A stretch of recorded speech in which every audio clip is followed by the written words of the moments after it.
Welcome back. So Cabinet remains committed to economic growth, prioritising social development and strengthening international diplomacy through its ongoing G20 commitments. Addressing the media in Parliament today, Minister in the Presidency, Khumbudzo Ntshavheni, highlighted some of the salient points from Wednesday's Cabinet briefing.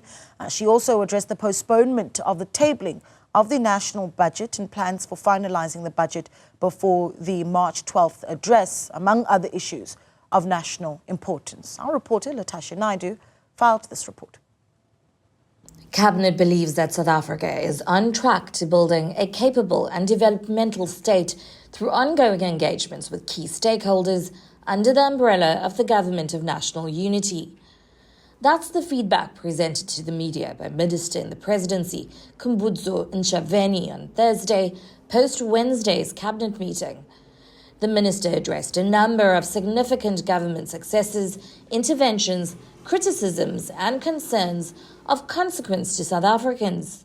These post-cabinet briefings are an important opportunity for government to connect with the people of South Africa on matters of national importance.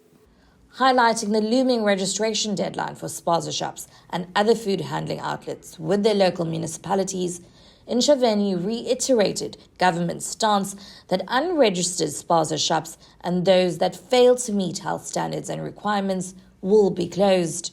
The registration deadline for all spaza shops and other food handling outlets with their local municipality is Friday, 20 February 2025.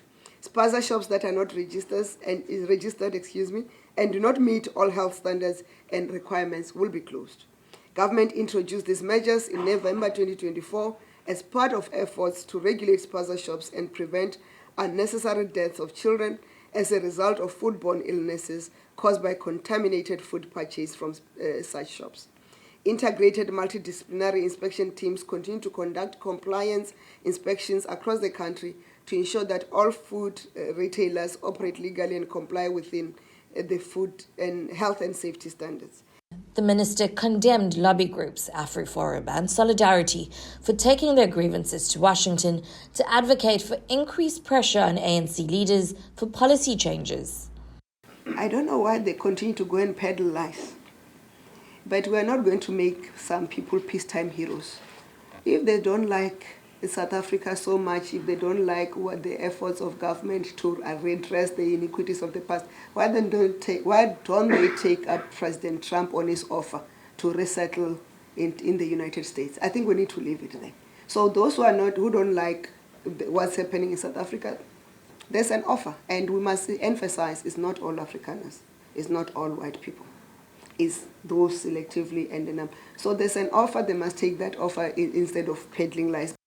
Speaking to the recent postponement of the national budget, Ntshavheni said that the new date for the budget speech was cast in stone for 12th March. She rubbished claims of contestations in Cabinet over a revised budget. The postponement of the tabling of the national budget. Cabinet wishes to reiterate that the postponement of the tabling of the national budget from the 19th of February 2025 to the 12th of March 2025 is a result of efforts by Cabinet to collectively address our nation's funding challenges within a constrained fiscal environment.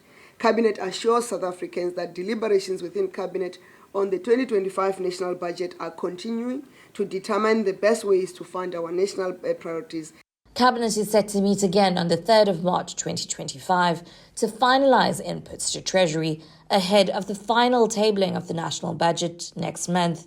For Newzroom Afrika on Channel 405, I'm Latashia Naidoo in Parliament, Cape Town.